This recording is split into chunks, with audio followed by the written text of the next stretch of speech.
Hi,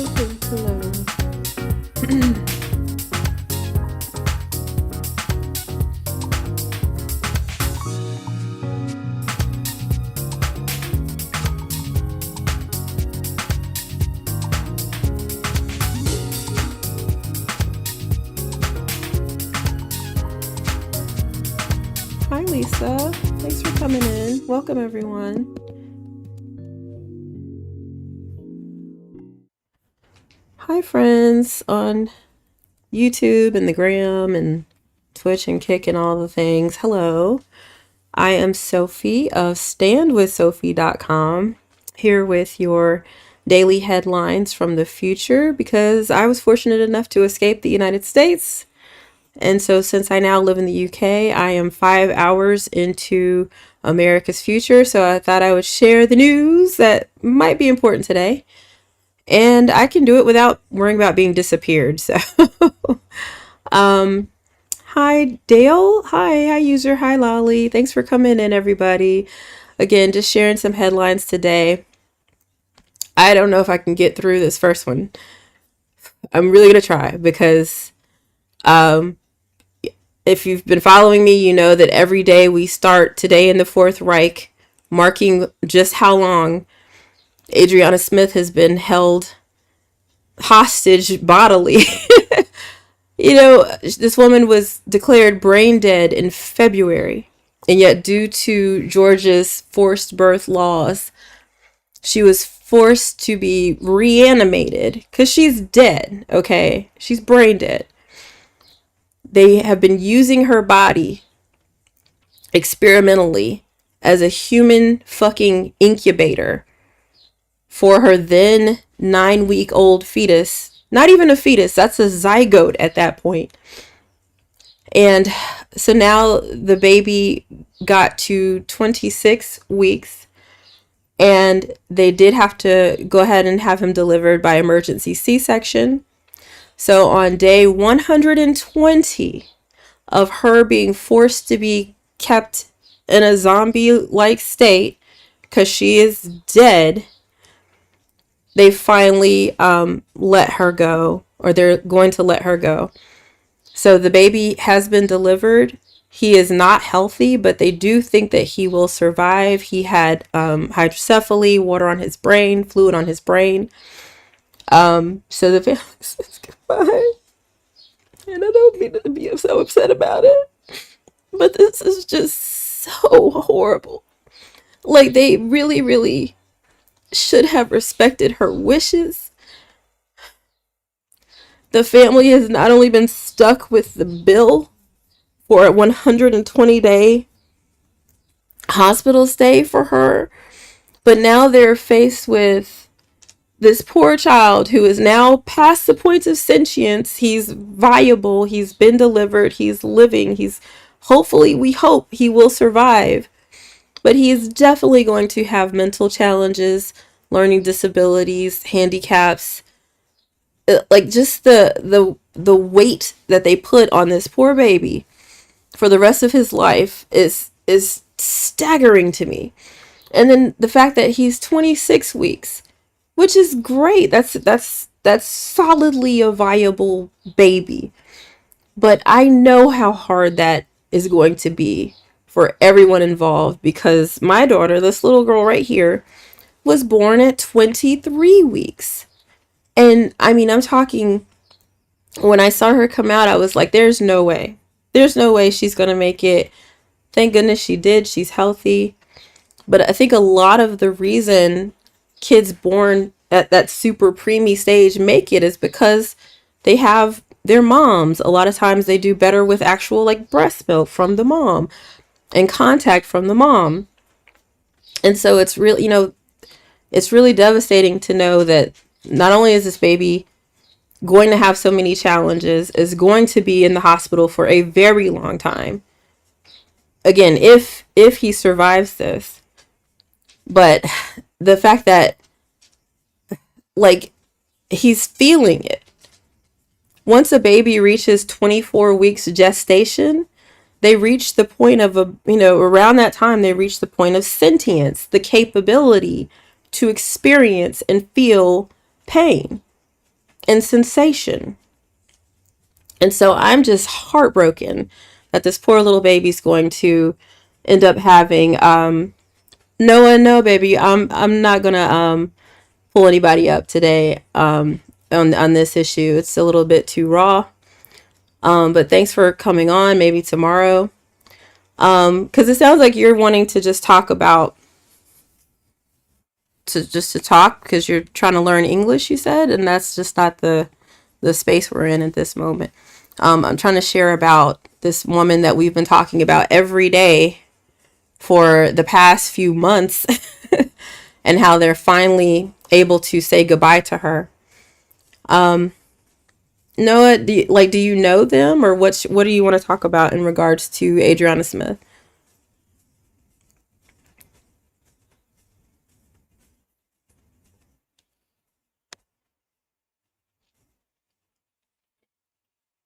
All right. Well, I'm just gonna keep on going because some of the article shares a little bit about. And if you're on TikTok, you can't see the actual visuals. Okay. But yeah, so he's here now. They said they're just going to keep praying for him. They feel like that he has a really good chance to survive. And so that's really beautiful.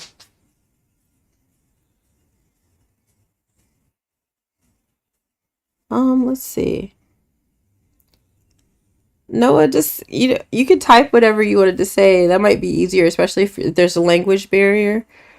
Thank you, sweetheart.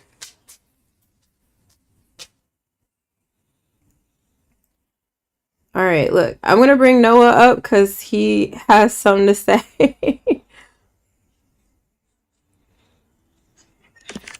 Hey, Noah, what's on your mind regarding Miss Smith here?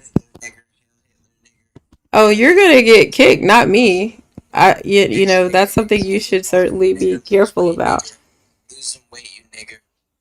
That's a thing we actually talk about quite a bit is weight and stuff. I like honestly, if you wanna come back up because you have something important to say or pertinent to say, you're more than welcome. But I don't want to get my live banned, so sorry, Noah. But there are people who are experiencing this with the family.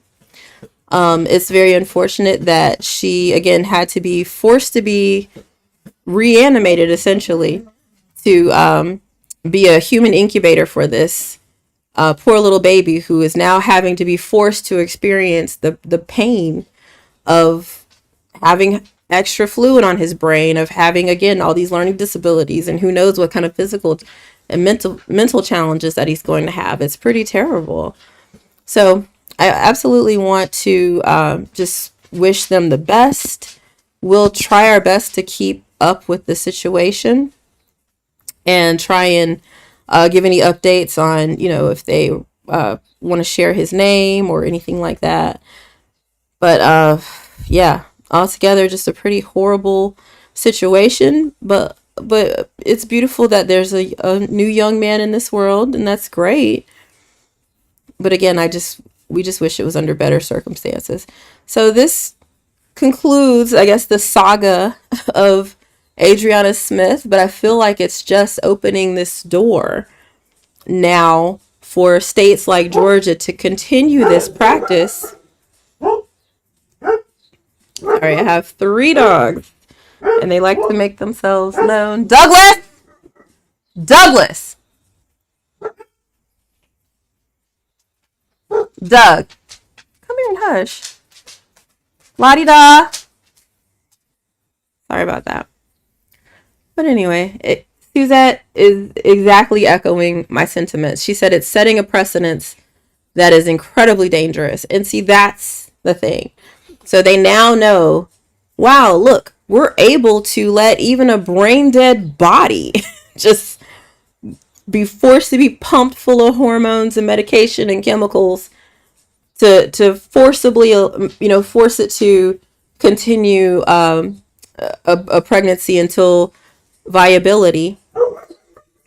La di da, la di da.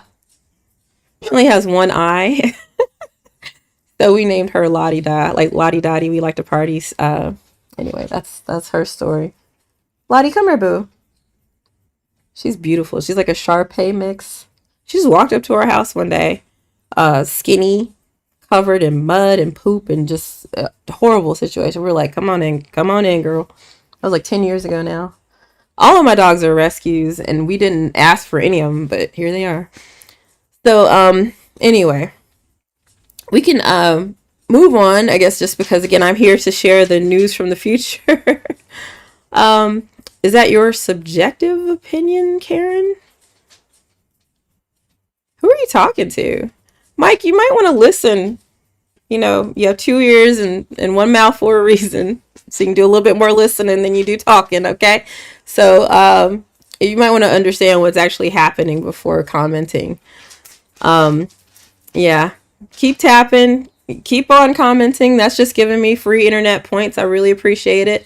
Make sure you follow and share because again, I'm Sophie of standwithsophie.com. I'm so lucky that I escaped the United States a few years ago, so I'm able to not only give you the news from the future, 5 hours into America's future, but I can't be disappeared for doing it. So we covered how Adriana Smith has finally had an emergency C-section, and so now the family's going to be able to finally say goodbye for her. They are asking for prayers for her newborn son. So it's beautiful that, you know, the little brother or the big brother now has a little brother, and her boyfriend now has another son, and the grandmother has a grandson, and that's great. But again, it's just so sad that now you just know these pro-life people and these forced birth people are going to be like, I know, I'm glad I left too, sweetheart. But they're going to be like, oh, look, see, it's possible. And look how they should be so grateful. They should be so grateful that they forced us to make this girl have this baby. And now, again, the very next time that this situation comes up, you know exactly what they're going to do. And so, again, it's disgusting.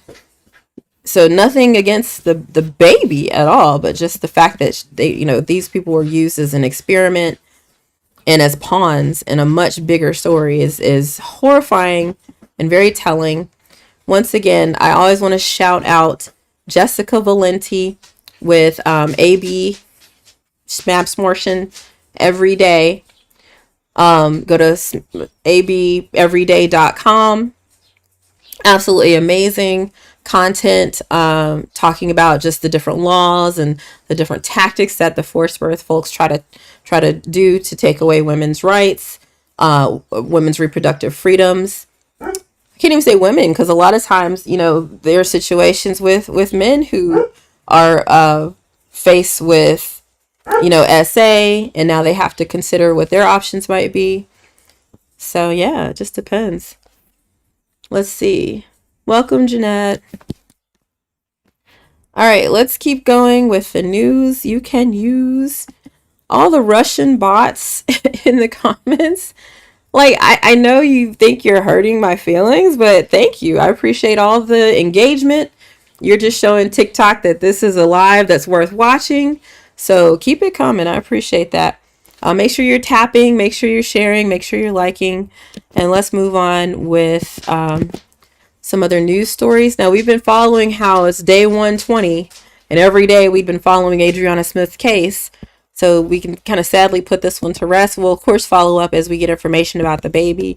But it's also day 95 that the gentlemen who were forced to go to El Salvador are still there, including Andre Hernandez Romero, who is a gay hairstylist. So just a little while ago, Metro Weekly shared an article titled, "Where is Andre?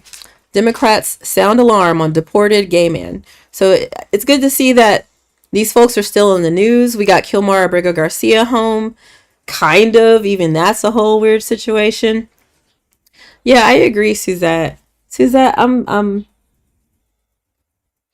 gonna see if I can give you a follow. It's not letting me do it, but Yeah, I feel like you have some common sense. None you bit.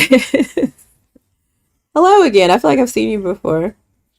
Um, Anywho, so yeah, it's day 95 that these gentlemen were sent to CCOT. Unfortunately, again, Kilmar Abrego Garcia was brought home, but he was brought home to face federal charges that were absolutely erroneous, already had been thrown out, and are just trumped up because like the Trump administration has no idea how to admit that they were wrong. They have no idea how to apologize. They have no idea how to correct a misstep. So the gentleman who informed the media that Kilmar Abrego Garcia was actually detained due to a clerical error, like absolutely wasn't supposed to be detained. That guy got fired. And so now, and it's like they just doubled down. So that's why they gave all the these federal charges to him about smuggling and stuff like that. It's so stupid. But also the everybody else is still there. Is still in CCOT. Is still in El Salvador, including again Andre Romero, who is absolutely not a gang member. And the thing is, even if all of these people were gang members, Venezuela's not in charge of this gang. That's been documented. So it's not like they're doing anything that's illegal just by being in a gang. So, you know, the fact that if they did commit some kind of crime, they haven't had the due process, they haven't had the habeas corpus for us to ascertain that. And it's been 95 days that they're still, you know, in this prison that nobody comes out of, they say. It's pretty horrible. So let's just keep our eyes on this. We'll just make sure we follow this every day like we've been doing. And this is just the latest that I've seen. So I'm glad to see it still in the news a little bit. Speaking of ICE raids and immigration issues, Trump has deployed 2,000 more National Guardsmen to LA, says the Pentagon. CBS News reports. And so another 2,000 California National Guard troops are being deployed to Los Angeles, which is crazy to me because that's what, 6,000 now, plus 700 Marines are teed up. And so it kind of lets you know what I've been saying all along, that it's not about the protests. In fact, if you ask the boots on the ground, you know, what they're there to do, only a few hundred, I think 700 of those National Guardsmen were actually sent out to that tiny little square, that tiny little area that actually had protests. Everybody else is there to assist ICE. They're there to basically continue doing ICE raids and snatching people up from their immigration meetings and snatching people up from their trying to find work at Home Depot and stuff like that. So of course Gavin Newsom is not happy with it. He's absolutely said before that he didn't need the National Guard federalized. So I'm happy they're going to continue to fight it. But, you know, we'll see how this all plays out. As I shared last time, I want to read to you the memo that Donald Trump issued in order to federalize the National Guard, because there's a key component in it that's very important. So here it is. The department, and if you're not on TikTok, you can't see my graphics. Suzette says, none of us Californians are happy with it because it's completely unnecessary. There's no activity. Exactly. Literally, like by the 6th day, there was nothing happening. So Suzette, pay attention. Cali is not a wasteland. It's absolutely just not. Like, anybody saying that is not there doesn't live there. So anywho, let's read the memo that was issued to actually bring these troops out. And there's an important section that you really want to pay attention to. So Trump says, I hereby call into federal service, I'm federalizing, members and units of the National Guard under Title 10 to temporarily protect ICE and other United States government personnel who are performing federal functions, including the enforcement of federal law, and to protect federal property at locations where protests against these functions are occurring or are likely to occur. At locations where protests against these functions are occurring or are likely to occur. All right. So does that say LA? Does that say California? No. So it's absolutely, his carte blanche, free will, books. I see you, girl. Let me let you up. But yeah, it's his way of saying wherever I want to send the military, because he also goes on to say, in addition, the Secretary of Defense may employ any other members of the regular armed forces as necessary. So he's militarized the National Guard, federalized the National Guard against our own citizenry, and he's saying that it's fine to do that with any other branch of the military, essentially. So it's pretty horrifying. And Books, how you doing? Hello. Hi, friend. How are you? For you, but it is morning time for me. Yeah, was it like 7:30? I'm gonna guess. Yeah, that's exactly right. Well, how are you? Long time no see. I know. I've been popping in here and there, just, don't have time always to hop on.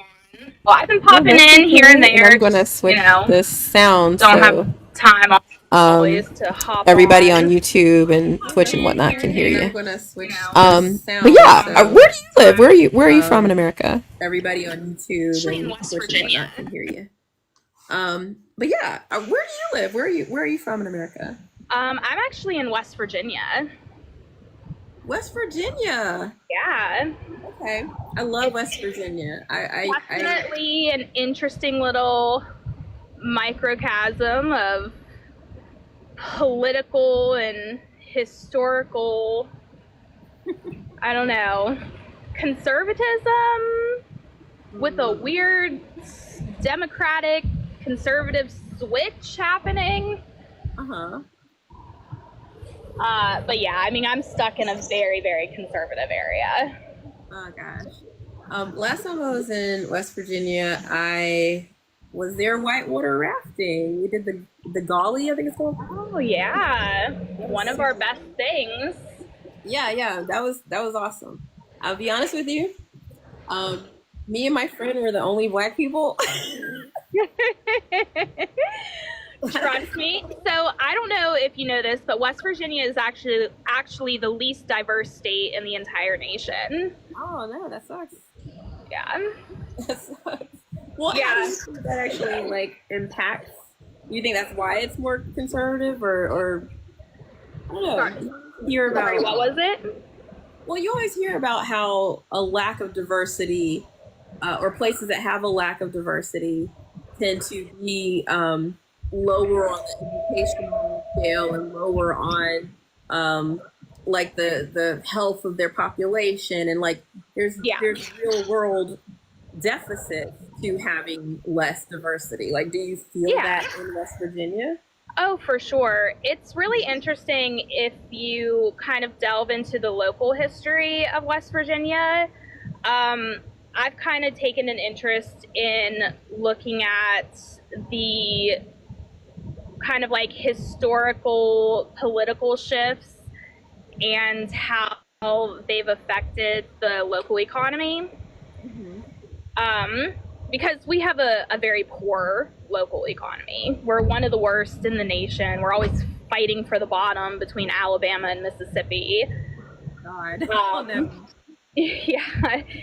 And to me, kind of the whole anti-immigrant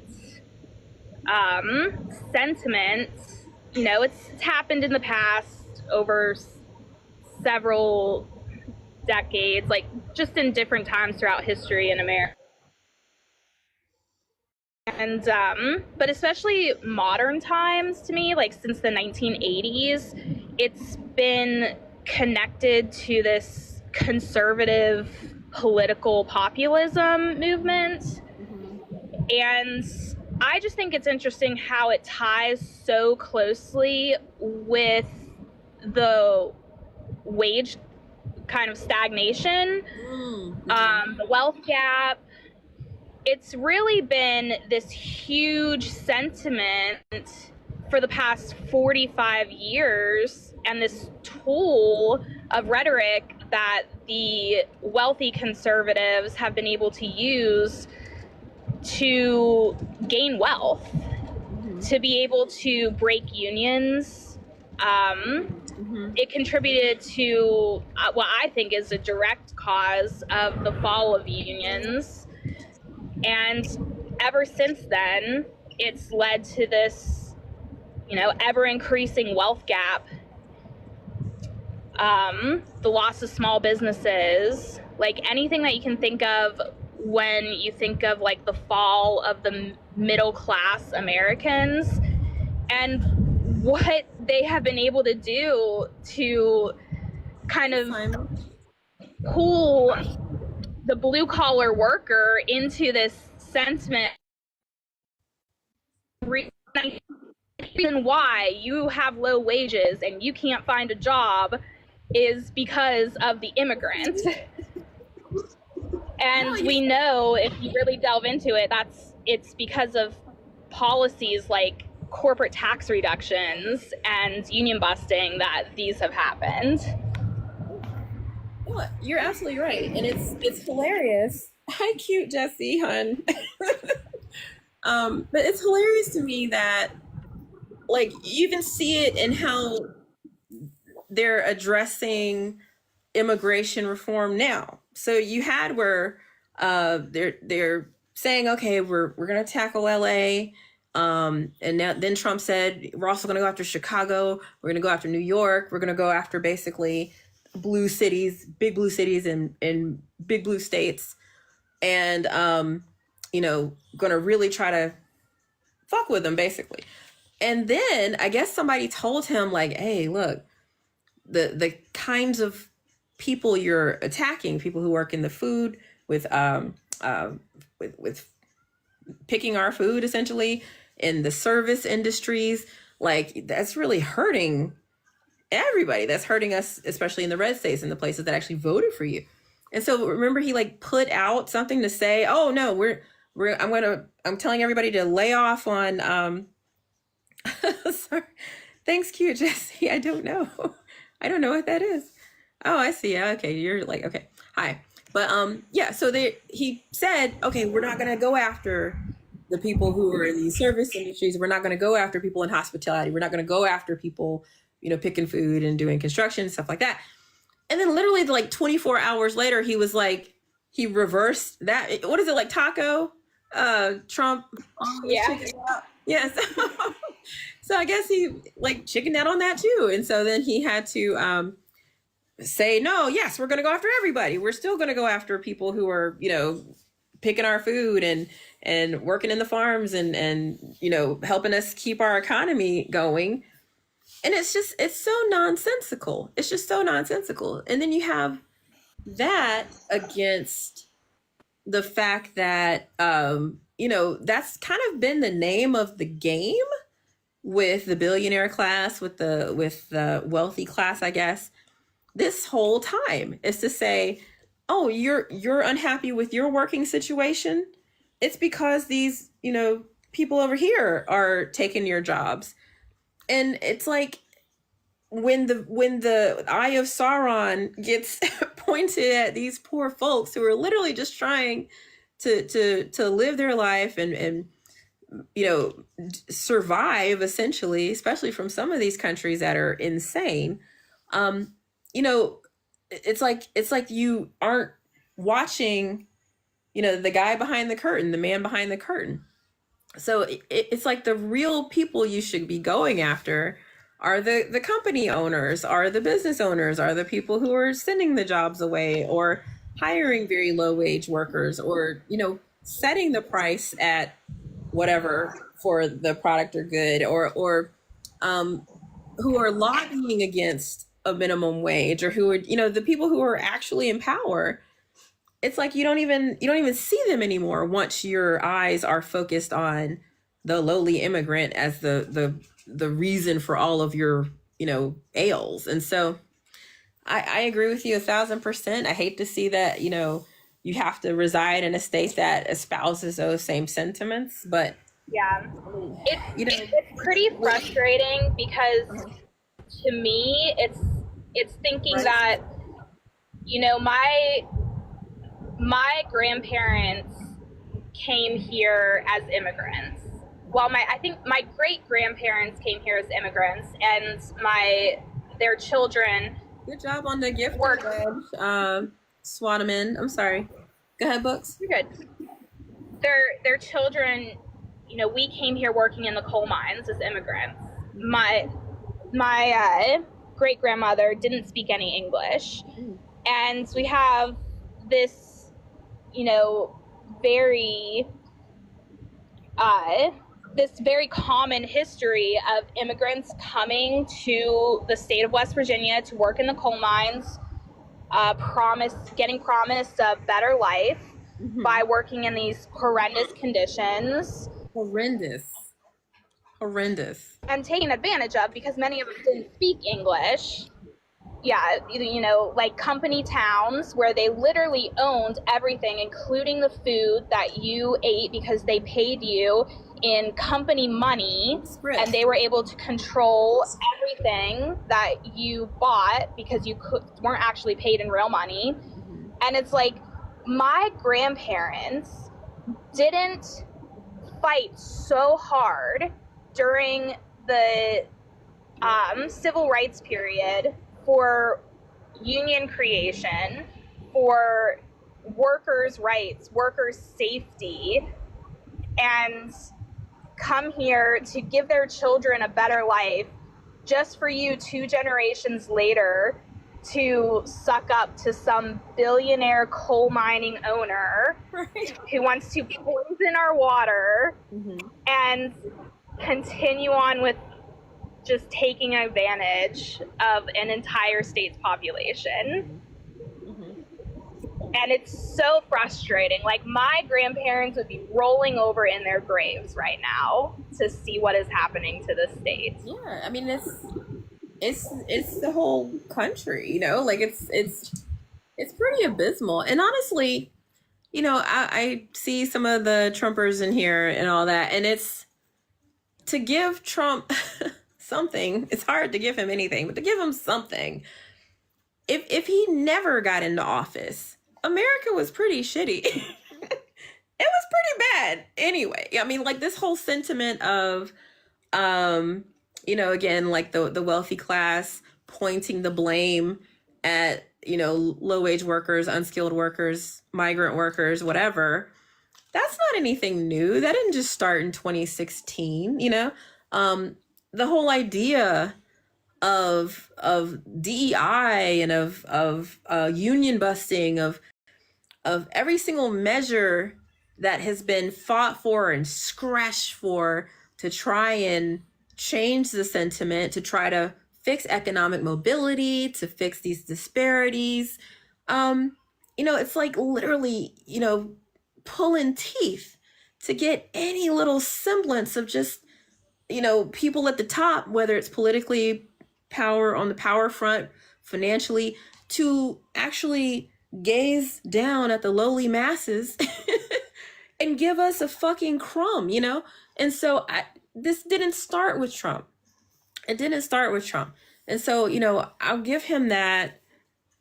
He's not the root cause of a lot of this, but the fact that he is not only basically like showing us, who these folks really are, fanning the flames of this, very much fomenting these kinds of crazy mentalities that we're so different, when the people who are of our lower class or working class or middle class, we all have so much more in common with each other. So that separation, that division, it didn't start with Trump. I'm happy to acknowledge that. But the fact that, again, it's escalated to such a crazy degree that we are now we are now in the midst of, and I don't know if I can plainly say this, but we're in the midst of a civil war. We're in the midst of a civil war. Their side of things, if you want to look at it factionally, their side of things not only feels like it's fine and okay for the full weight of the US military to go into our sides, cities and homes and states, but they feel like it's fine to accost, arrest, to unalive our side, And so it's like, I don't feel like I'm fighting anyone. I don't feel like I'm at war with anyone, but clearly their side of things is already on the front lines. They're ready to go. Things are already rolling for them. And so I'm glad you have your eyes open. I feel very happy that, as a YT woman, you have a level of safety in how you can move in your state. But, I feel like for everybody else, I really, really do hope that you visit standwithsophie.com, because I have guides on how we can survive this together. I have printable action cards to help you know what to do if some shit goes down. I have basically training sessions every other week where we go through your phones. We check out your vulnerabilities and secure those things. I have literally secure comms where we can build community and talk to each other that way. So ultimately, for those of you who see what's going down, like books, we're in this together, because we're already in the Fourth Reich. The constitutional crisis happened the second he stepped in the office and consolidated the legislative and executive branches. And then it just solidified when he basically ignored the judicial branch. So we're solidly in the crisis. And now, given the fact that they're unaliving, their side is unaliving our side with impunity, we're now in a civil war, undoubtedly. So we got to take care of each other. We got to protect one another. It's absolutely crazy right now. So, that's why I'm here. I know there's a lot of news going on about like Diddy and plane crashes in other countries and stuff like that. But I'm here because I live in the UK now. I'm trying to give you the headlines that I think help us see where we are in the journey toward H-Man's final destination. And so I hope that's been helpful. Books, as far as some of the headlines of the day and the things going on, from the No Kings protest to Trump's parade to Iran, to whatever, what are some of the things that are top of mind for you? And is there anything you want me to put a focus on? Well, I don't have a lot of time left. I have to get to class, but I was so happy to see the No Kings protests. We had some protests here in West Virginia, which is great. I think that the activity that I saw was amazing, especially compared to, the parade that was going on. Right.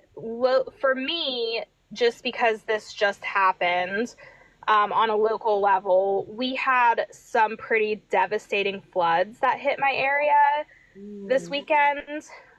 We had 8 people that passed away, including a 3-year-old and her mom. Flash floods. There was an area that got hit, like my parents' area got hit as well. And then there was an area just north of us that got hit, that they had so much rain. It was like 4 inches in 30 minutes. And a creek rose 7 feet in 30 minutes. What? Yeah. And they had almost no warning whatsoever. So we're dealing with that. I just talked to my mom yesterday, and they had some pretty, I wouldn't say it was devastating, but they had some damage in their basement from the rain. And they were talking about, my mom was talking about how she's told my dad to get a hold of FEMA, and they're with that, and it's interesting because I tried to talk with her. We've had these conversations before because they do support Trump. They're conservative. I wouldn't say that they're full-blown MAGA, but they are pretty staunchly conservative. Mm-hmm. And, you know, I was like, well, you know, I don't know if you're going to get FEMA. Like, that has to get approved. And I think that she did what she normally does, which is just kind of like glance over it, like complete denial. Mm-hmm. And it's just kind of interesting because it's like, well, you know, you talk about how, like, I've tried to tell you this. I'm like, this is why it's important, right? Like, you may need this one day. Other people around you, your neighbors, like your fellow West Virginians, are going to need this one day. And as a state, if that assistance is put on us, we as a state are not going to be able to afford to help our own people. We just don't have the local economy to be able to do that. And our politics are not well funded, like exactly. In appropriate areas. We actually locally tried to invest, I think it was like $50 million this year into our budget to set aside for flooding. And our Republican government denied it. Oh my God. Wow. So I'm very interested. What did they cite? We have a funding shortfall. We've had a budget issue. Like, we had some very, like, we've had a budget surplus the last few years, but that was due to COVID funding. And it kind of, like, our last governor kind of hid how our finances as a state were really doing because of that. And now this year, when we don't have that, we realize we're shocked. Everybody's surprised because the governor's like, we have a surplus. And then come to find out we have a $400 million deficit this year. No. Yeah, it's local politics to me are very interesting because I see kind of this little microcosm of conservatism and how the politics really don't help us and help our people. And it feeds into this national scale. So I'm just waiting to see in the next week or two if we do get approved for FEMA, because they did have some flooding a couple months ago in southern West Virginia, and some places were not approved. And in other states, there were some places that get hit with tornadoes, and they were not approved. And these are all Republican areas. Right. Republicans. Texas had flooding that killed like 5 people just last week, right? So I mean, it's continuing to be a thing. It's continuing to get worse.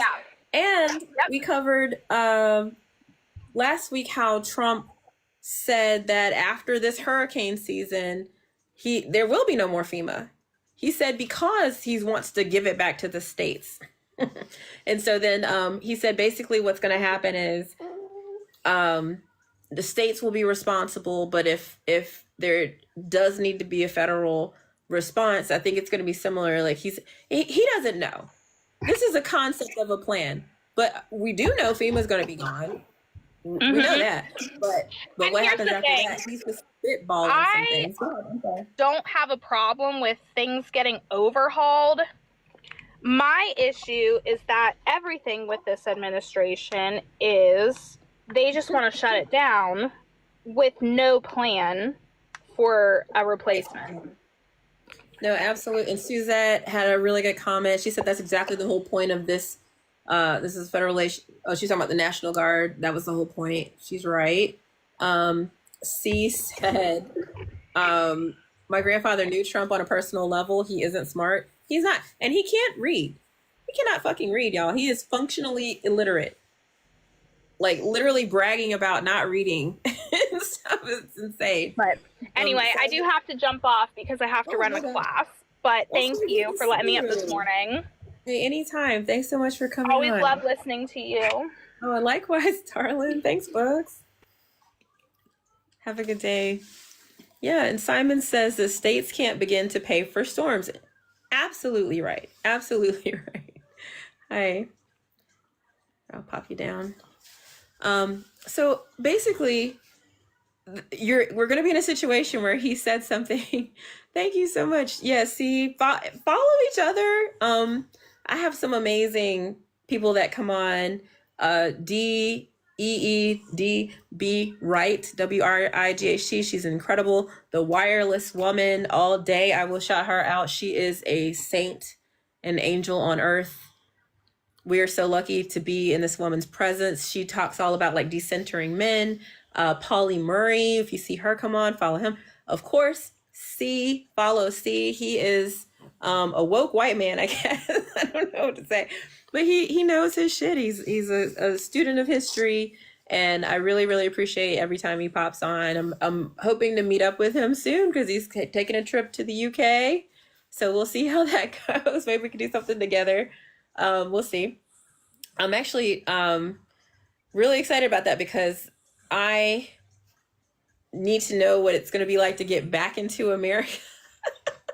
So I'm going to like live vicariously through you because I'm hoping to visit home soon, and we'll see how that works out. Yeah. So nice. But yeah, I'm here again YouTube just to folks, deliver the news you can use. back I'm going to switch to my YouTube folks.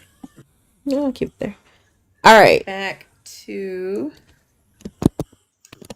YouTube So folks. whenever I have a guest up, I like push it through directly from YouTube. All right. Or from what is it I'm trying to say? From TikTok. All right, but yeah, we were reading some of this Department of Defense stuff. The reason I wanted to lift this up, the Department of Defense memo that let Trump initiate Title 10 to federalize the National Guard and call up military service against his own people, was simply to show that it's not location based. He didn't say that he was sending people just to LA or just to California. This is him basically getting carte blanche access to the military use in anywhere.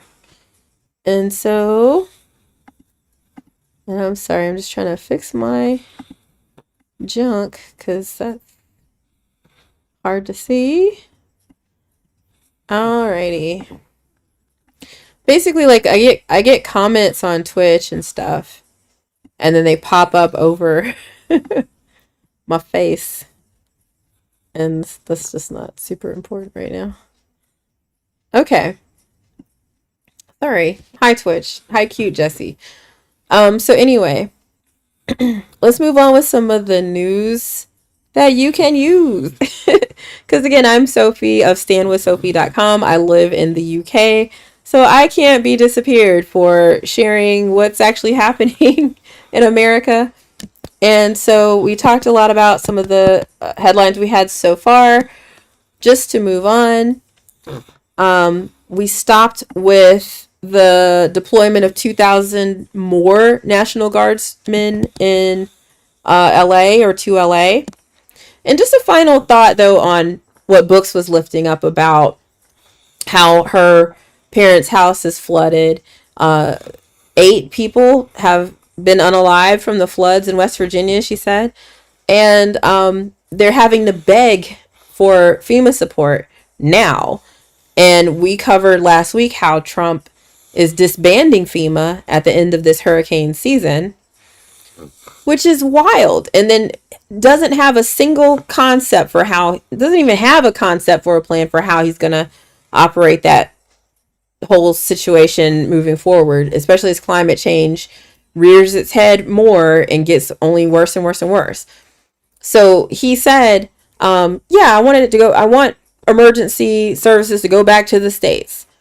And like somebody said previously, yeah, the states can't afford that. Even what Books was saying about how West Virginia mismanaged their emergency monies, and so they can't afford that.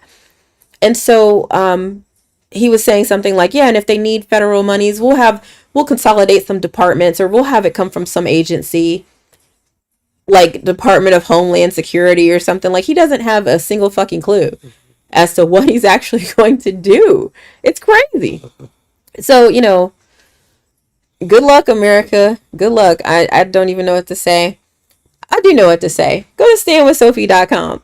Because on top of everything else, my survival guides, my secure comms, my live training events, principal action cards in multiple languages, on top of all that, I have gear lists that are one button shopping carts that you can get to stay prepared for any eventuality.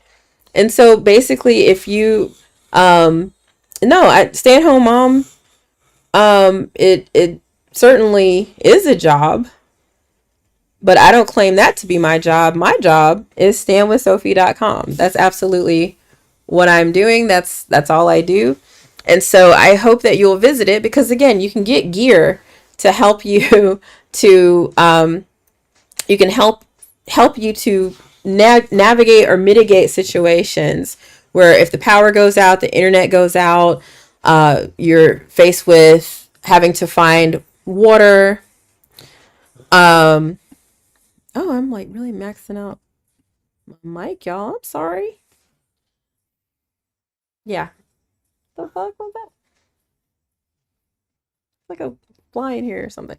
But yeah, so I have stuff for you. So we have live straws, we have a hand crank radio, we have printed maps, so you don't have to worry about if your phone can't get them, all kinds of stuff. So in the event of a flood, in the event of a power outage, in the event of not being able to access water or energy, we have a solar powered battery pack, all kinds of stuff. So again, standwithsophie.com. And it's fine. Let me tell you, everybody who is happy with what you're seeing, please keep tapping, please keep sharing, follow. Again, we're on every morning just giving news from the future. But if you're here just to leave rude comments, that's fine too, because you're just helping me show TikTok that people are engaging with this. And so, keep it coming. Keep it coming. And so let's get back to some of the headlines of the day. As we already talked a little bit over the last week or two, how Trump is just decimating any kind of emergency programs, NOAA, NORAD, of course, FEMA. So good luck, America. It's just a shit show at this point. I'm so sorry, y'all. Okay. So with him bringing 2,000 more National Guard troops to LA, again, it's not the end. It's not the end of that. You have him now saying he wants to focus on New York and especially Chicago. So you guys can also expect to see heightened military presence on your street, as they claim they're trying to institute more ICE raids, but it's really about just having the military presence there. And we all know why. So moving on. Now here's me having to actually dig for this information about the Minnesota assassinations and assassination attempts. This was not like in the top of the news. This just happened on Saturday. They just caught him on Monday. It's only Wednesday. And this is not in the headlines. There was nothing in the top news. I was like, well, I had to literally search for the Minnesota situation to understand what updates we have, any new news on it. And so, what they have is I'm looking at an ABC News article that was interesting, and it's talking about some of the updates that we know about how he went to not 2 homes, but 4 homes to try and unalive politicians, and how, of course, he had the list that was targeting Democratic lawmakers, but also AB clinics, providers, and advocates. And so we talked a lot about him, Vance Bolter, but there was an interesting article again by ABC News that asked, what are we not asking? And one of the first questions that we still don't have an answer for, according to ABC News, is what was the motive? What was the motive of this raging, crazy MAGA lunatic for unaliving specifically Democratic lawmakers? What was the motive, do you think? You tell me, okay? So just the dumbest thing to ask why he did this. It's insane. Then some people were asking, how long has the plot been planned? It says it appears he had been working on this for an extensive period of time, but we don't really know exactly how long. Their writings appear to have been done at various times over the course of at least months, they say. They've been asking, or just people have been asking, why hasn't he been charged with terrorism? And it looks like that's because that is a calculated,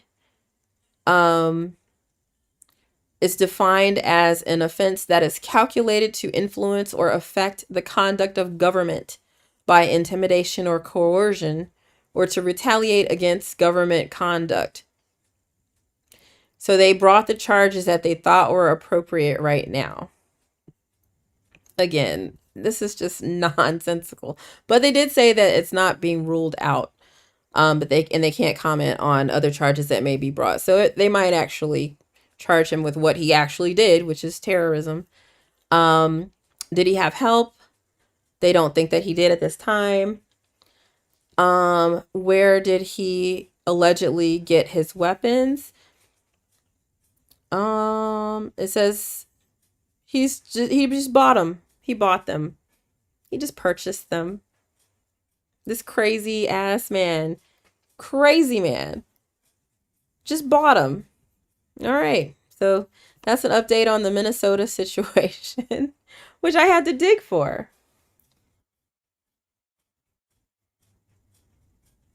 Sorry. It's like, hey, what's going on?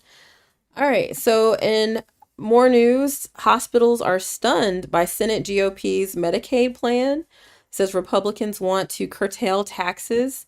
And states have imposed. Republicans want to curtail taxes that states have imposed to increase payments to hospitals. So one of the most powerful lobbyists in Washington is redoubling its efforts to avoid a cut to Medicaid payments, because the hospitals, of course, want to get that money. So it makes sense that they would be upset about that. It makes sense.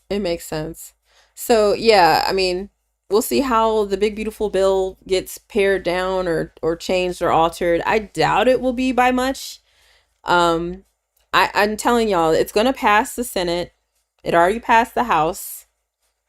It's gonna pass. Just I don't want it to. It's just one more step along the lines of being more like H-Man. Yeah, he is, but whatever.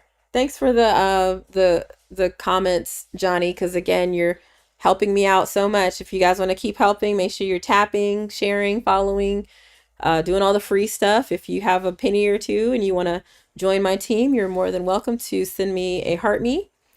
Jody, hi friend. Yeah, we're just going through some news from the future because again, I was lucky enough to escape the United States. And so since I live 5 hours into America's future, I can share some news from the future that you can expect to matter today, and I can't be disappeared for doing it. So moving on. We talked a little bit about how Trump really quickly left the G7. The news tried, and I guess his office tried to say that he left to address the Middle East situation. And then Trump gets on and is on True Social, and he's like, no, I didn't. I didn't want to have anything to do with this. And so then it's so stupid because he's like, I'm not trying to push for a ceasefire, which we know because he initially refused to sign the letter that the G7 wanted to share to urge Iran and Israel to pursue a ceasefire. I think he eventually did sign it. But yeah, he said, I'm not leaving because of anything with this. In fact, I can do something better than a ceasefire. You know, so just this man makes no sense. He said all that, and then literally, yeah, just last night said Trump seeks Iran's unconditional surrender as the war escalates. So now we're stepping our foot right into the thick of things. We already were skirting the edges. We were already skirting the edges because Trump said that he gave Israel the green light to spam Iran. They did it using American weapons. And so like literally we had our foot in it, and then Trump stepped the other foot in it by declaring that Iran needs to provide an unconditional surrender, which means we think, because we have to sane-splain everything. We think that means that he wants Iran to stop working on their nuclear program. We'll see. Jody says, we all knew that we would find ourselves at the brink of war during this incompetent administration. Exactly. C said, clocked it. Facts. And so I want to do something a little different today as we're kind of approaching World War III here. I want to talk a little bit about Iran because I don't think a lot of people know. Yeah, I feel like I want to take your comment, Dusty, and overlay it atop the Step Brothers meme where he's like, did we just become best friends? And John C. Reilly's like, yep. Dusty said, did he just start the war in Iran? Yep. So it's nuts to me. But yeah, let's talk a little bit about Iran because there was another attack. It says thousands flee Tehran, which is the capital of Iran.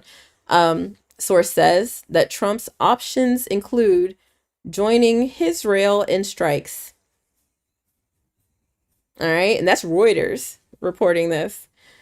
So, let's see.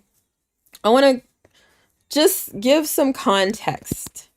So bear with me a little bit. We're going to have a bit of a history lesson here, okay? So why?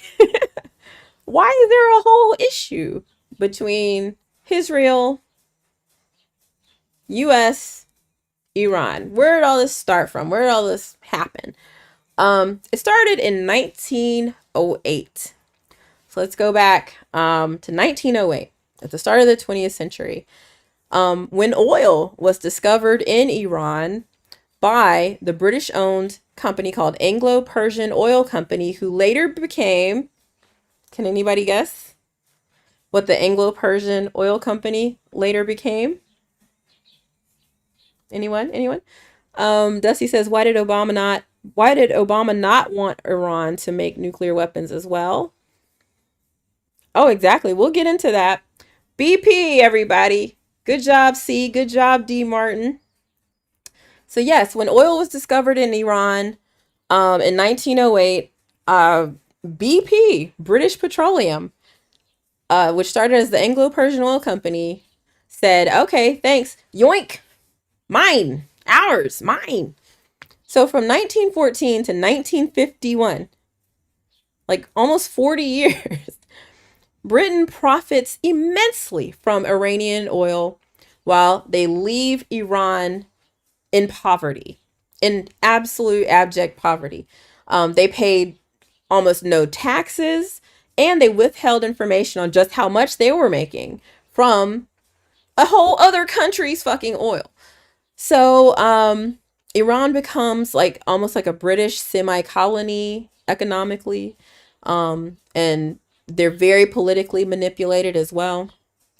Then in 1951, the democratically elected prime minister, so that this is Iran saying democratically, we are voting for this man, Mohammad Mossadegh, he nationalizes Iranian oil so that they can regain control of their own fucking resource, okay, from the British.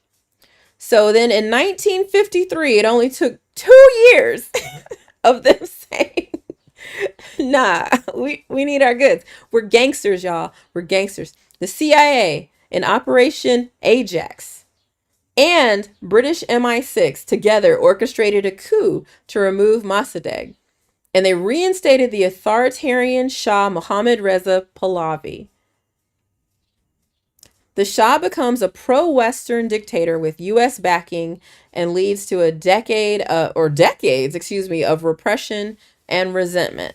And the thing is, it's like this weird double-edged sword, right?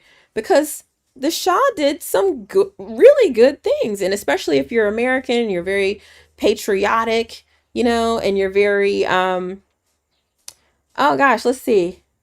Dusty says the British didn't force themselves; they made a deal with the Persians. How is that okay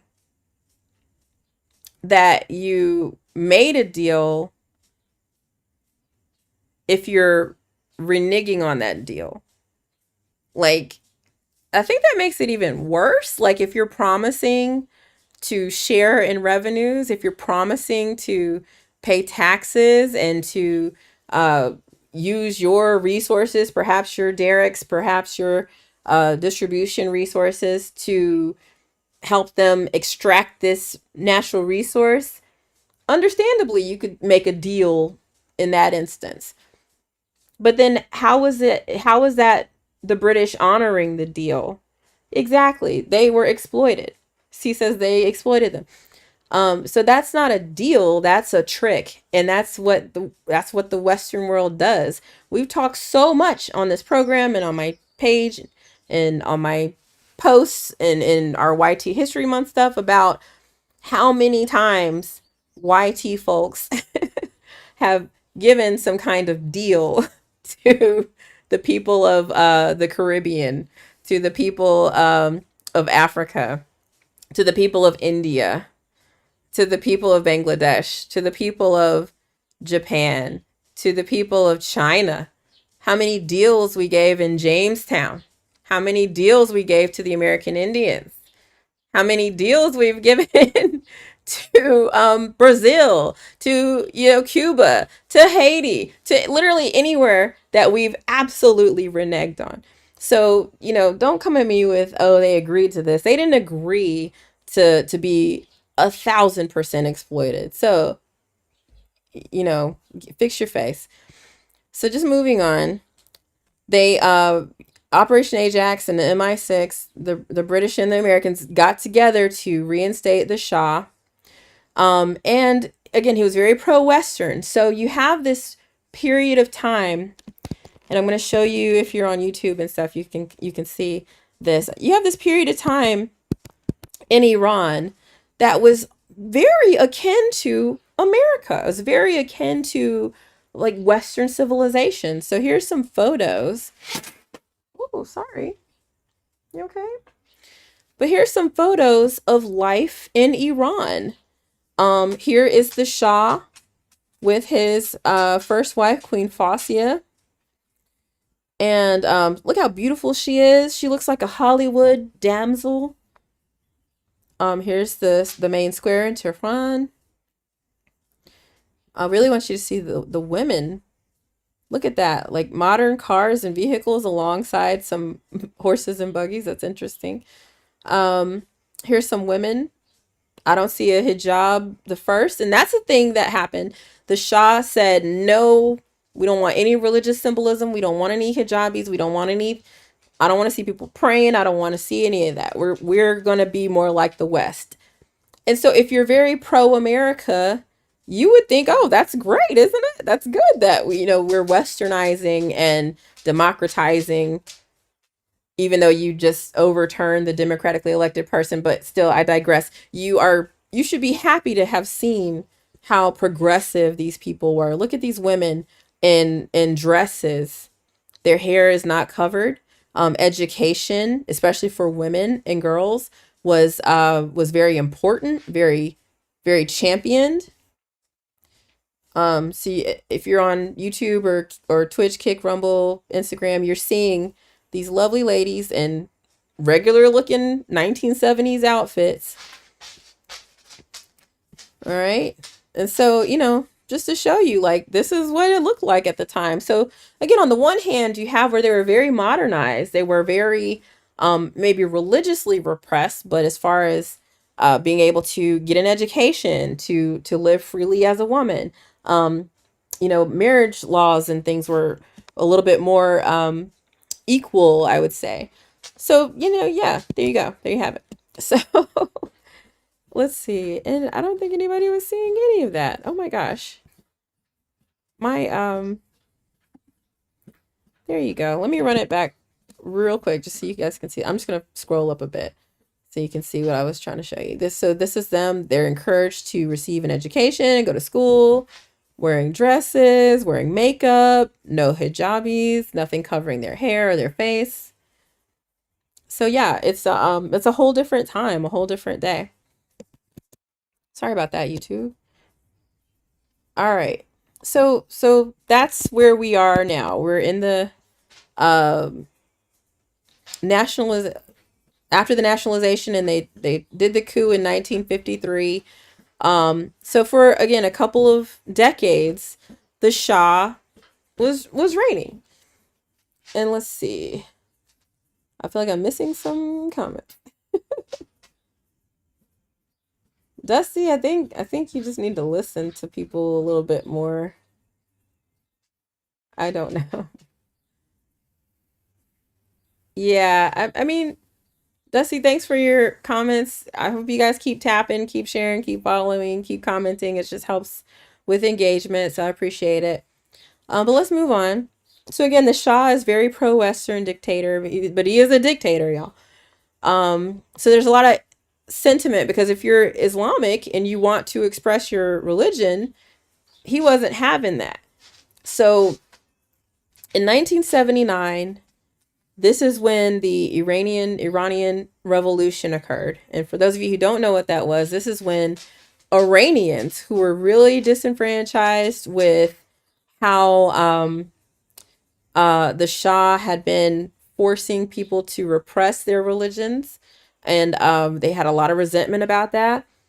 They overthrew the Shah. And I think because he also was basically this conduit for America and for the British to maintain a huge level of control over Iran and Iranians. So in 1979, they overthrew him in a popular revolution that was led by Ayatollah Khomeini, who then installed a theocratic Islamic republic. So they became a very religious Muslim country, like almost overnight. It says that the U.S. Embassy there had 52 Americans who were held hostage for 444 days. And that also started, it says that kind of kicked off like U.S. and Iranian hostility, but I think that's our fault. I think that was more on us.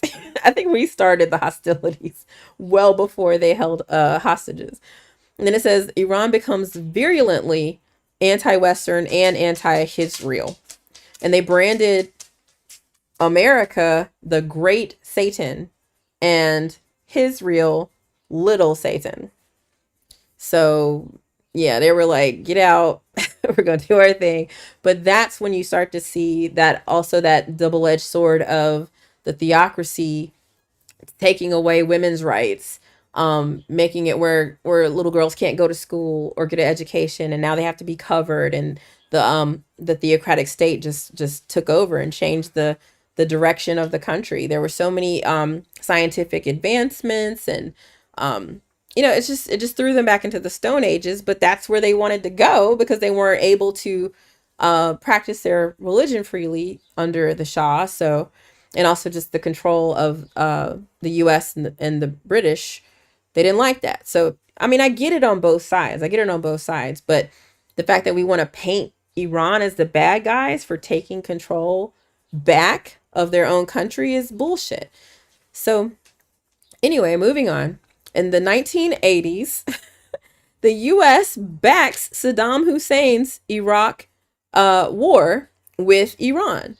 And this is despite Saddam Hussein using like chemical weapons and us trying to act like we weren't doing it, even though we were providing weaponry and stuff. And then also in 1988, the United States shot down Iranian flight Air 655, which unalived 290 civilians. These aren't military people. This was not a military plane. We did this. 290 people. And guess what? Did we apologize? Have we owned up to this? No. So again, how is Iran not coming at us? That's the question, because we are terrible. But let's move on. So because they're, they took control back over their country, what do you do as you start to modernize and grow as a country?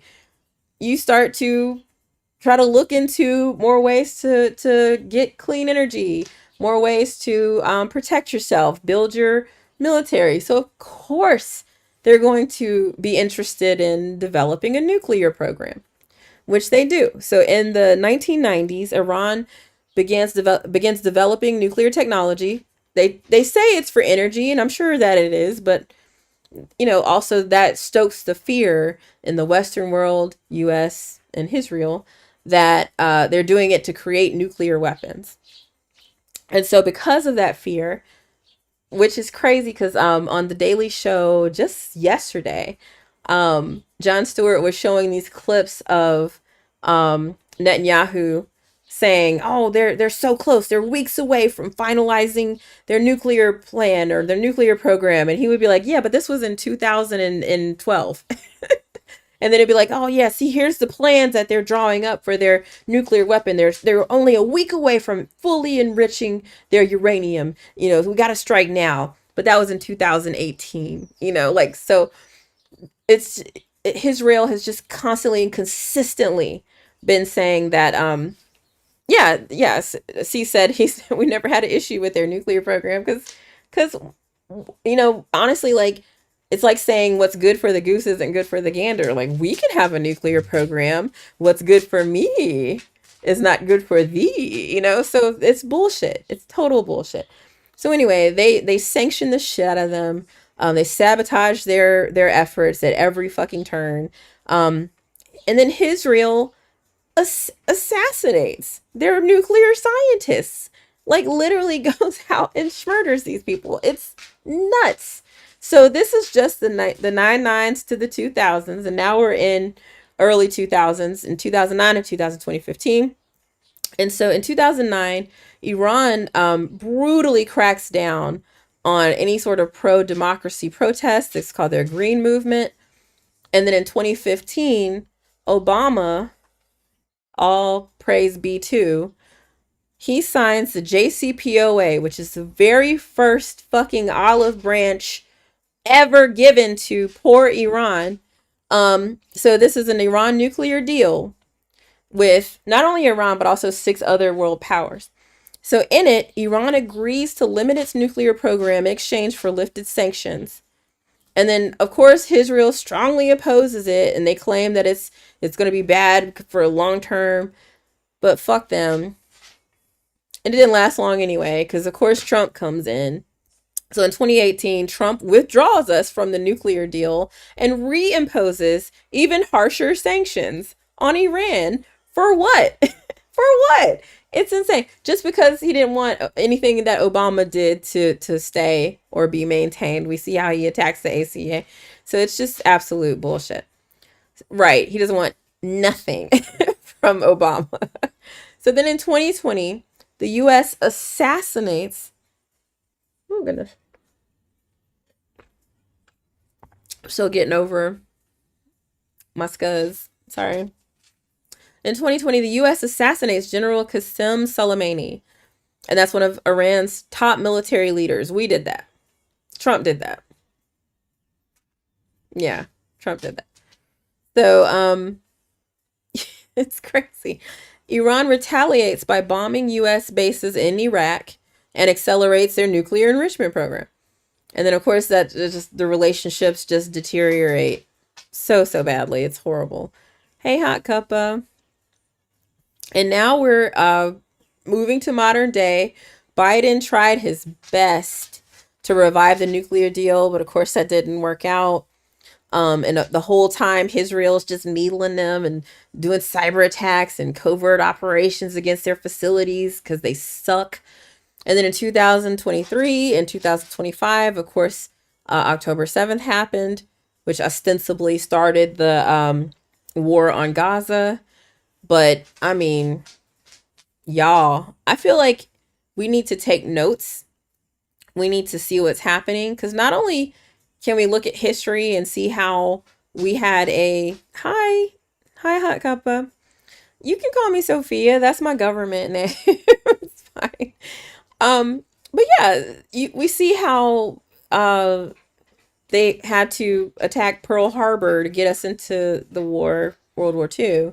You see how they had to trump up this whole 9/11 thing to say that it was one country, even though we went and attacked another country. Make that make sense? And then of course you have October 7th, where that suddenly is this catalyst for this whole Gaza war.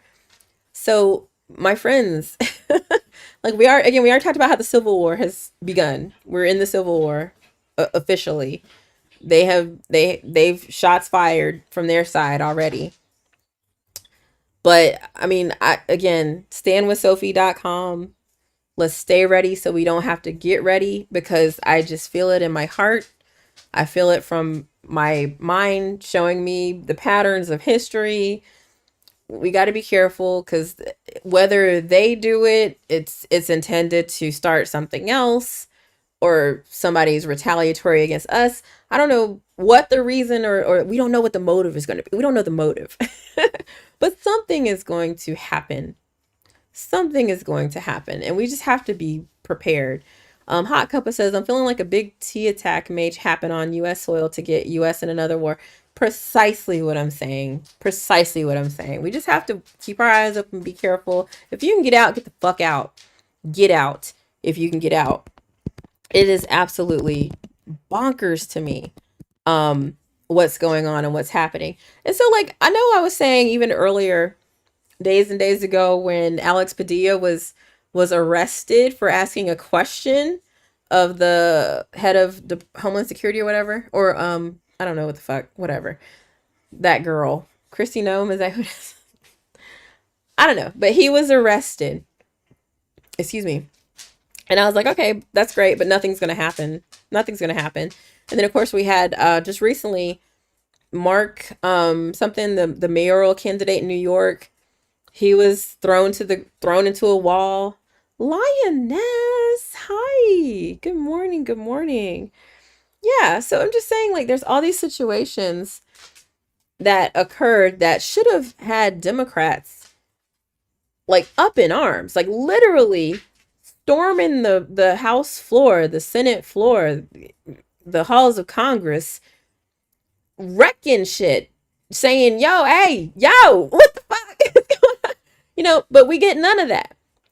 And now, unfortunately, we have 2 people unalived, which again is fully kicking off this civil war situation, in my opinion. And I hate to say it, because I don't want to be right, but nothing's going to happen from that. Nothing's going to happen. Of course, they caught the guy and he's going to be charged with they're not even charging him with terrorism. Okay. I know that's still potentially on the table, but come the fuck on, okay? So yes, the criminal who did this thing, right, Jody, did the thing. But where's the outrage? Where's the outrage? Like, I love Tim Walz. I think he's just wonderful. And yes, we're all grieving in that moment, but when he got up there and talked about how lovely she was and how she's going to be missed, it wouldn't have been me. I'd have been like, yo, it's on. It's fucking on. You think you're going to fucking come up in here and fucking do some shit? Are you, it would have been over, son. Like, the outrage, I feel, is so incredibly immense. And I don't know why we still try to fall back on this, like, oh, we have to have decorum. When they go low, we go high. Fuck that. When they go low, we need to go to hell, okay? What's that lady who says that? Elizabeth something. Oh my gosh, what's her name? She's amazing. Elizabeth Booker. She is incredible. She try talking shit to her. She will fuck you up. I love her. Oh, but that's what she says. When they go low, go to hell, okay? So, seriously, the fact that they have literally unalived 2 people, and we're not storming the Capitol ourselves. We need to have we needed to have had a June 16th, okay? Oh my God. Wireless. I was just talking about you, the wireless woman, y'all. That's the one I was saying you need to follow post haste, okay? Post haste. Let's see. I got some comments that are not showing. Yeah, okay. Hopefully that helps. But yeah, so it's just nuts to me that these people were killed and nothing's going to happen. Nothing's going to happen from this. So here we are. It's present day. We've just been going through a little bit of a history lesson about Iran, Israel, and the U.S. and why relations are so crazy. And of course, it's all our fault. It's all our fault.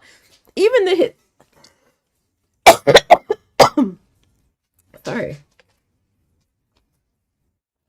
still so under the weather, y'all. But even the Israel stuff, there wouldn't be a Israel without the U.S. So them becoming little Satan to Iran, as they say, is all our fault too. And if you want to go all the way back, it's Britain's fault. From 1908, finding oil and claiming it as our own and fucking up Iran for years, decades, 40 years before any of this even happened. So yeah, insane. So that's my history lesson on all that. We showed some pictures on YouTube and some other places of just what beautiful squares and buildings, and the women were wearing beautiful dresses and wearing makeup and didn't have to cover their hair, and what a lovely time it was, and how advanced they were becoming, and before they had the Iranian Revolution. So anyway, that's a long storied history. We'll cover it just a little bit as we kind of recap things. I'm sorry, Comrade Inez said that's not true. The USSR voted for the creation of Israel. Not only that, the USSR funded the Haganah, which led to the first Nakba in the Levant. I am stupid. Okay, I don't know what any of those words mean. I'm going to have to look that up, Comrade. But thanks for giving some more perspective. And you're right. You know, we talked a little bit about Israel before. Oh my God, Jody. Yes. We'll talk about that in just a second. Just Comrade, I'm going to do more homework on this. I'm learning as we all go through this. I'm learning too. But when it comes to what I've learned thus far about Israel, you know, the creation of Israel, that is the US's fault.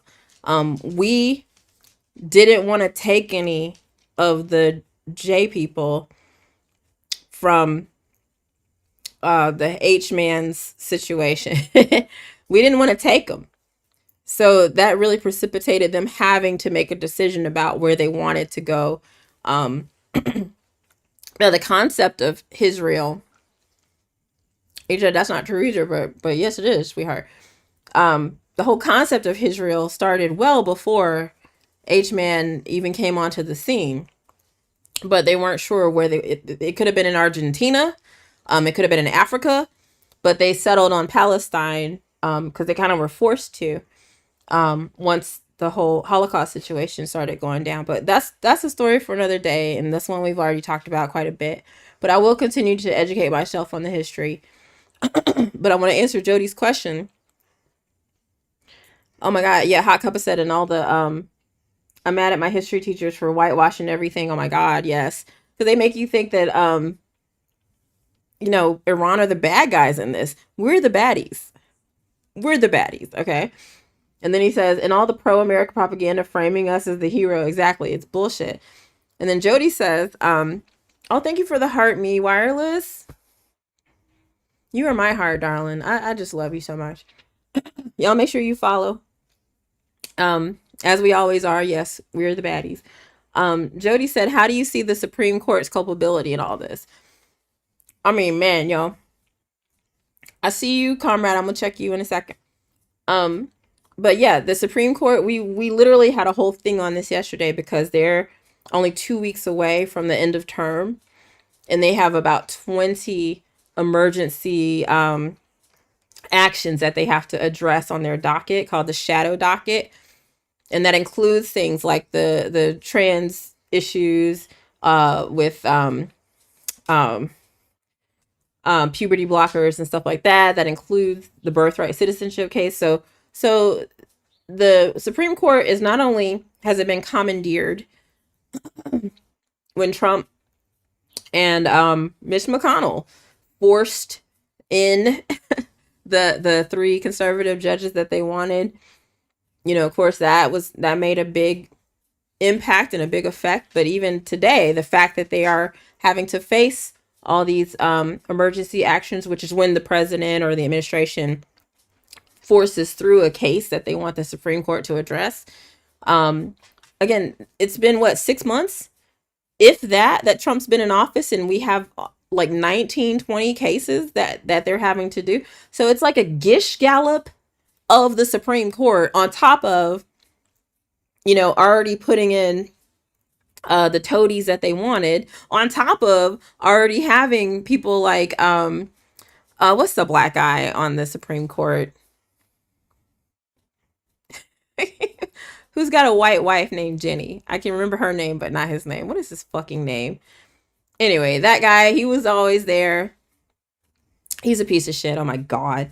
Clarence Thomas. Yeah. So we already had like so many like people who were already going to vote the way they wanted, but then adding these three judges, Kavanaugh, Amy Coney Barrett, and what's his face or whatever. It just pushed it over the edge. So then we, you know, now we have where they're having to very quickly make these huge sweeping decisions about things with very little litigation, very little discussion, because they just have so many. They have so many they have to get through. And so it's just a horrible, horrible situation to have been put in. I don't, you know, I like and appreciate that sometimes like Amy Coney Barrett will vote her conscience. She'll vote like you would expect an actual Christian to vote, which is nice to see sometimes, but she doesn't always. It's nice to see that they do have a 9-0 vote when it comes to things like bringing Kilmar Abrego Garcia back and you know, not just chucking habeas corpus out the window. But the fact that even when they do have a judgment or a proclamation or whatever the fuck you call what they do, whenever they do have a ruling, Trump ignores it anyway. So what does it fucking matter? Like, I was saying that about the Congress. Like, we're all like, oh, we got a Republican-led Congress. Democrats can't do anything.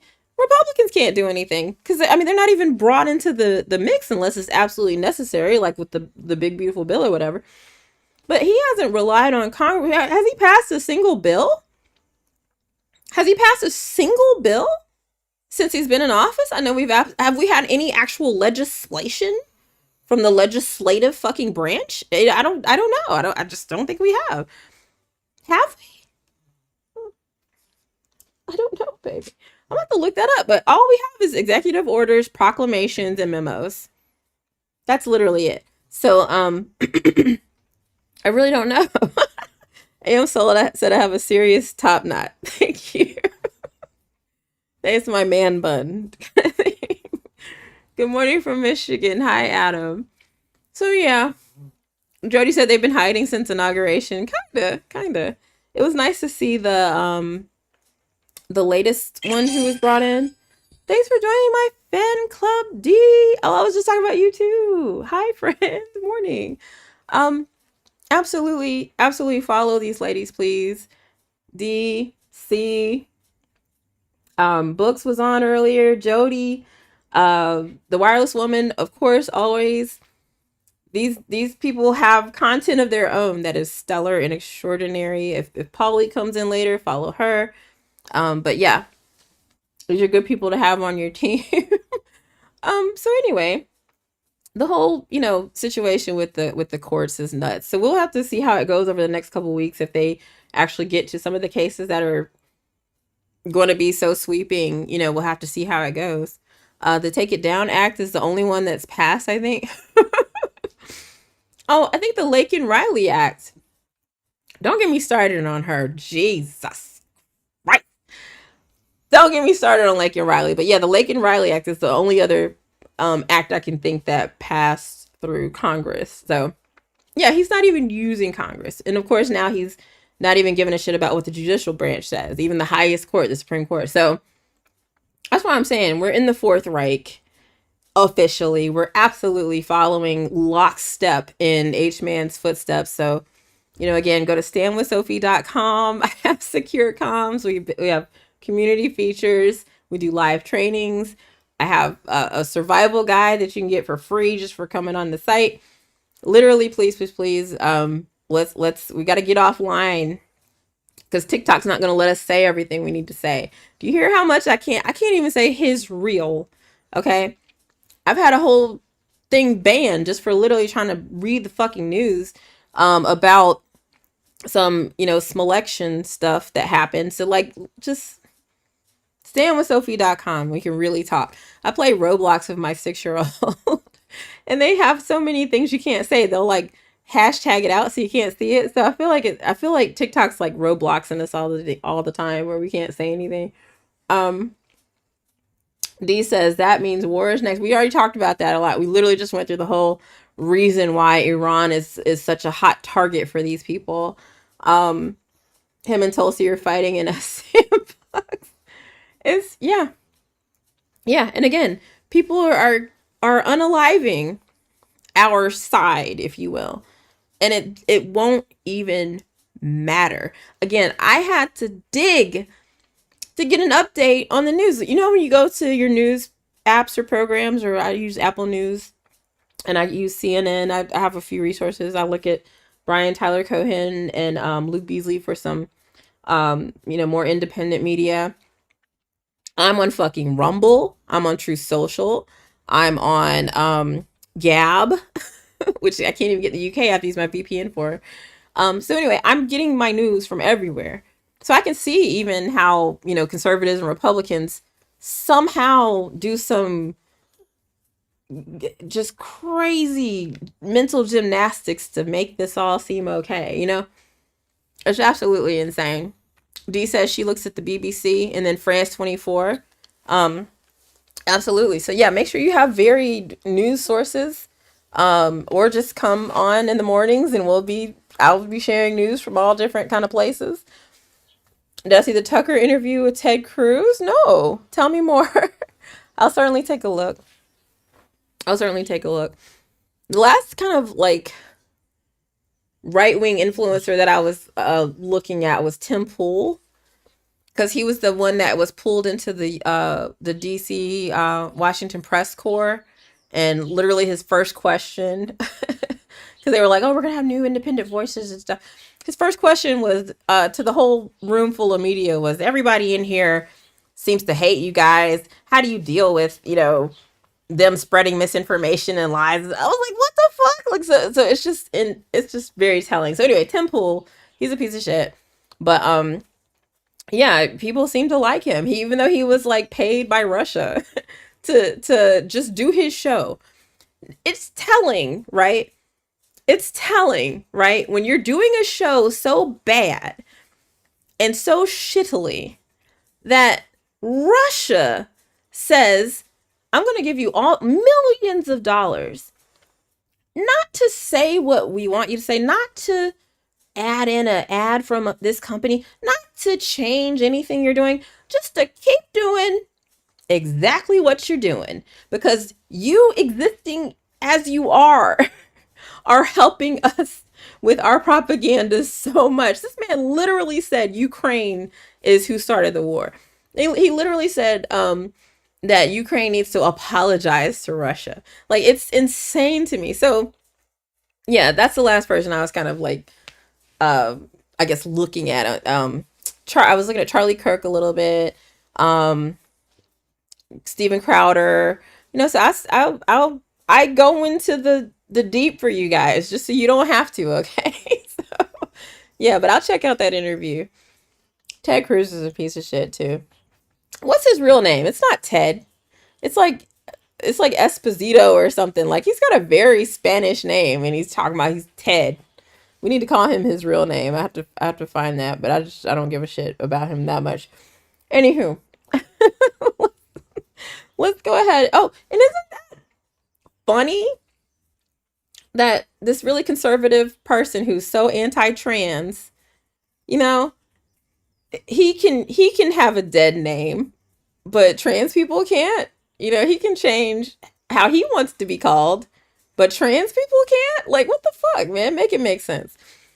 So, anywho, let's let's do a quick recap of the news, just so we can have our little 3 minute uh, clip for the gram. I always like to kind of, or I'm going to start ending with this article from The Guardian titled Why a Professor of Fascism Left the US. The lesson of 1933 is you get out. Okay, so if you can get out, please get out. If you can't, standwithsophie.com. Okay, and let's go ahead and reset so we can give you a quick rundown of all the news. And I'm going to cry again. Oh my God. Oh, oh my God. Okay. This one was a hard day for me, but let's give it a shot. Alrighty, friends. All right, let's move this out the way. Like, people are really chatty on Twitch today, which is nice. And again, I see you just to kind of, because Comrade really was thoughtful in what he was saying. Um, he is trying to say that we did take in a lot of Jews, but uh, okay. During and after World War II, the United States took in between 180,000 and 225,000. How many million? How many million were displaced or unalived? Okay, but anyway, Jewish refugees fleeing Nazi persecution from 1933 to 1945. Between 1970 and 1988, a total of about 291,000 Soviet Jews and their relatives immigrated, with the majority choosing Israel. Yeah, again, you're just saying, oh God, are you serious? Okay, yeah, and I just got another live takedown for literally just saying, I think I said Nazi that time. Okay. No. No. All right, let me appeal this because this is bullshit. No. My live does not contain the content mentioned in this notice.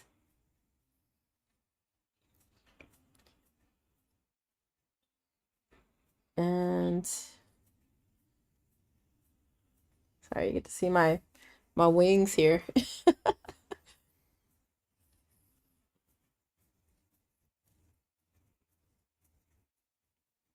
Okay. Lion is so sweet. I'm getting comments. People are like messaging me like come back. We got you when you come back, because it'll come right back. But that's what they do. They shut you down, and it really sucks because even when you get reapproved or get to come back up, you've lost however many followers were watching. You've lost however many people were watching. So that really sucks. I got a few. Oh, I got like a bunch of money. That's nice. Thank you. A bunch, like 25 cents. That's nice. So I'll take it. What? And they gave me a strike. And they gave me a strike. What? TikTok is crazy, man. All right. So I'm just trying to fix this for TikTok, but we'll see. Comrade, if you're still there, I was trying to read what you said. And apparently TikTok's like, you can't say these words because I'm literally just reading your comment, and that got me kicked off of, it got me kicked off of TikTok. That's terrible. Okay. No, what? What? Okay, it says my appeal was not approved. It's not gonna show me. It'll be like, it'll act like it's gonna show you the clip that got me kicked off, but it never does. It never does. It literally happens this much that I know what's gonna happen. So I have a strike on my account, and I'm not able to go live for probably another week because I'm reading a comment about Nazis and Jewish people in Israel and talking about that kind of stuff. So yeah. Okay. I need to get an agency, y'all. I just don't even know how to start with that. But all right. I'm gonna do my 3-minute wrap up of the news. At least I can hopefully still put a post up. We'll see. But goddamn, that's annoying. That is annoying.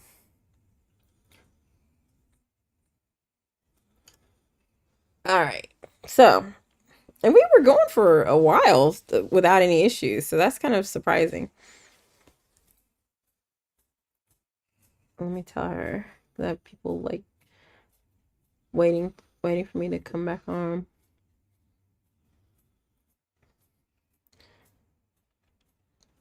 Dang.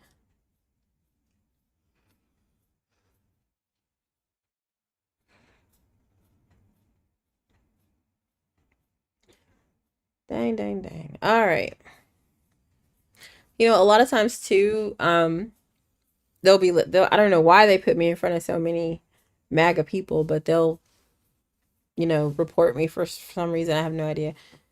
Anyway, that's okay. I got a few new followers, and that was nice to have a really nice conversation with books. And I guess hopefully this won't kick me off, but I want to finish what you were saying, comrade. You were trying to share how America did take some of the Jewish refugees. But again, even the amount that we took was a pittance compared to how many people needed to come. And the fact that we literally refused them. I'm not making that up. I mean, literally, we refused them. And so that was, again, another impetus for them to make a quick decision about just where Israel is going to be. So it is what it is. Anyway, so once again, I am Sophie of standwithsophie.com, where I have survival guides, I have live trainings, printable action cards in multiple languages, we have secure comms, we have everything you need so that we can get through Trump's Fourth Reich together and safely, okay? So I'm very lucky I was able to escape the US, and now I live in the UK. And since I'm 5 hours into America's future, I can not only give you some of the headlines that should matter today, but I can do it without being disappeared. So let's take that for what it's worth. So just to kick things off, today marks day 120 in the Fourth Reich that Adriana Smith was being used as a human incubator, even though she's brain dead. Over the weekend, or I believe on Sunday, she was given an emergency C-section, and her baby, who did reach 26 weeks, which is a fully viable baby at that point, still very super preemie, still very early, already had indicators of issues and mental and cognitive and physical abnormalities from just having been gestating in a body that was being kept alive, if you can call it that, with chemicals and hormones and medications and all kind of things. So who knows how this baby's going to do, but he is alive. The family is really, really hoping and praying that he makes it. They love him. They want him, but they didn't want him like this. And so it's just all around sad, telling, um, prophetic kind of a situation where, this is what the future looks like. And it's pretty freaking scary, pretty horrible. I'm so glad she's going to be able to be laid to rest. Finally. What a great job you did. What a great job you did, Adriana. Whew. Yeah, this one's it's just been really tough to cover this whole thing just because, as a black woman and, a black woman who gave birth to a super preemie, I know the challenges involved. I know what this baby is facing. I know what this family is facing. And then just the fact that, again, they experimented, as they always do, on a black woman's body, on black bodies. It's just sad and it's just telling. So Adriana Smith's family says goodbye, and they ask for prayers for her newborn son. So we'll keep an eye on the story just enough to see if they share any information about how he's doing and how he's progressing. But other than that, we'll call it an end of this saga, that for 120 days she was allowed to be experimented on in this way. It's horrific. Also, it's day 95. Day 95 that not only Andre Hernandez Romero has been stuck at CCOT in El Salvador, but all the other men who we don't know whether they're innocent or guilty or criminals or gang members or not are still stuck in El Salvador. So it's over 3 months now. This is a gay hairstylist trapped in in such a high maximum security prison. It's just insane, and for probably no reason, because we don't think, they try to say his tattoos or what indicated that he was some kind of a gang member, but just no due process given in any way, shape, or form. So 95 days. Also, 2,000 more National Guardsmen have been deployed into LA. Again, nobody asked for this. Nobody wanted this. They're contesting this and suing over it. So just terrible. I also share how the memo that Trump issued to federalize the National Guard has this statement in it. It says, "I hereby call into federal service members and units of the National Guard under Title 10, essentially, to temporarily protect ICE who are performing federal functions, including the enforcement of federal law, and to protect federal property at locations where protests against these functions are occurring or are likely to occur." And so at locations doesn't mean LA. It doesn't mean California. So now he's calling into question the loyalty or the ability for ICE to do their jobs, supposedly in New York and in Chicago as well. So, he's just basically said that also, in addition, the Secretary of Defense may employ any other members of the regular armed forces as necessary. So he's literally saying that we can sick the military, the full weight of the U.S. military on our own people, on his own people, which is so fashy. It's the fasciest. So, yeah, that's still going on.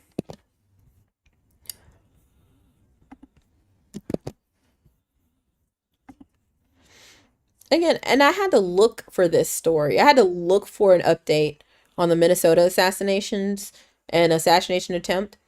This wasn't like in my top news story. This just happened. They just caught him on Monday. That's 2 days ago. But we now know that he hasn't been charged with terrorism. We now know that they're still questioning what his fucking motive was. We know what his motive was. It's nuts. We also now know that he didn't just go to the 2 homes. He went to 4 homes in total to specifically try and kill people, which is crazy. So it's also very telling that this happened so recently is still, I think, very hot news, but it's not even in the top headlines 2 days later. It's crazy. So take from that what you will. I hate to say it, but we said when Alex Padilla was arrested, we said when Al Green was censured, we said when every little thing that happens, that nothing's gonna happen from this. Nobody's gonna be reprimanded. Nobody's gonna express any level of outrage. And now we have two people who were killed, were unalived, and I don't think anything's gonna happen from this. Yeah, they caught the guy, okay, but there's no outrage that's been exhibited.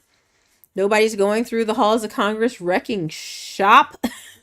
Nobody's going and finding Trump and beating his ass for literally saying he's not even going to call the governor of Minnesota. I mean, it's absolutely nuts. It's absolutely nuts.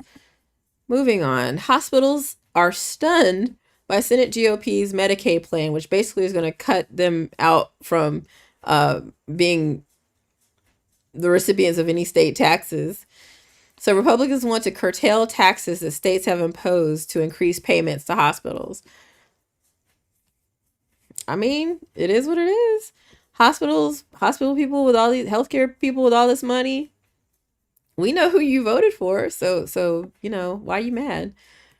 In international news, Trump left the G7 early, ostensibly to not push for a ceasefire. He wanted something better than a ceasefire. I don't know what that was all about, but he stated that now he wants Iran's unconditional surrender as the war escalates. From what? He just wants them to basically to stop pursuing their nuclear program, which is insane. It's insane. Like, how come a country isn't allowed to do what we've done? Right? Like, they're not allowed to pursue the same means of protection for their country that we've done. It's crazy. So in the midst of all that, Israel is still going super hard and thousands flee Tehran. Source says Trump's options include joining Israel in strikes. Again, why? For what? So they'll stop their nuclear program, but that won't do it, because that's never really actually been the reason.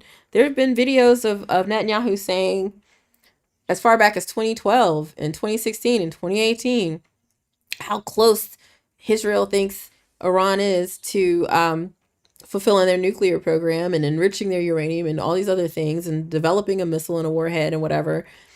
And they're not. And they're not. So, but even if they are, even if they do get close, even if they finish and complete their nuclear program, how do they not have the autonomy as a country to develop the means to protect themselves when we do? It's nuts. So anyway, I'm going to start ending from now on with this article from The Guardian called "Why a Professor of Fascism Left the U.S. The lesson of 1933 is you get out." So if you can, get out. If you can't, go to standwithsophie.com, okay? And let's get through Trump's Fourth Reich together. That's the news you can use from the future. I do hope it's been helpful. Certainly join me back here tomorrow for another installment of Today in the Fourth Reich. Have a good day, my friends. I love you all so much, sincerely. Thank you so much for your comments, comrade. Thank you, everybody who commented and engaged and came on as a guest on TikTok, even though I can't talk to you right now.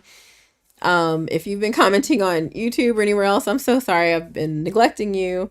I'll try to do better about going back and forth between apps and stuff. But that's it for today. So again, I love you. I hope you'll love one another, but with permission. Bye, my friend.